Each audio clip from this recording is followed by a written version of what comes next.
मुक्त आदिवासी संप्रदाय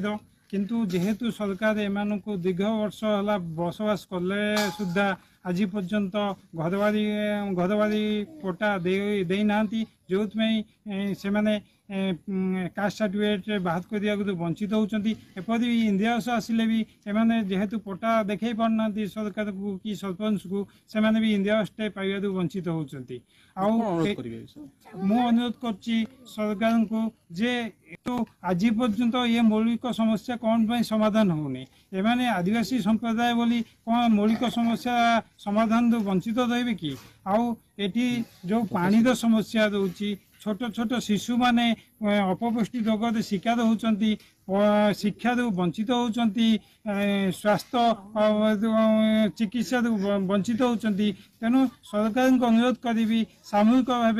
अनुध्यान करी रास्ता घाटर सुविधा करेंगे स्वास्थ्य सुविधा करेंगे आउ पानी जो पानी ये अनेक लोक किडनी रोग मलेनी डायरिया झाड़ा बांति भी बहुत लोग मरुँच बर्तमान भी किडनी रोग बहुत आक्रांत अच्छा तेणु सरकार को अनुरोध ये आदिवासी संप्रदाय गाँ जहाँ को जंगल घेरिकी रही किपरि भाव से मौलिक समस्या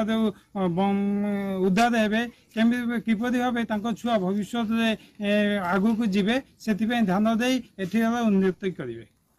जमीक शुणुले जो मौलिक सुविधा गुड़िक रही जमीक रास्ता पानीय जल स्वास्थ्य सबुत वंचित ग्रामवासी मान अनेक वर्ष धरी रही स्थायी पट्टा पाई पारना जहाँफल पिला माने उच्च शिक्षा वंचित रोचे आउ गोटे कथा देखा पानी अनेक लोक ये रोग पीड़ित रोचे किडनी रोग किसी लोक प्राण जा कथा कहते आम जत्नवान गणमाध्यम हिसाब से आम सरकार पाखे उपस्थापन करुँ स्थानीय जिलापाल और व्यासनगर तहसिलदार और कोरी वीडियो ए विषय में अनुध्यान कर यथाशीघ्र समस्या समाधान करंतु बोली आशा करुँ कोरेरू प्रहलाद देव MBC TV।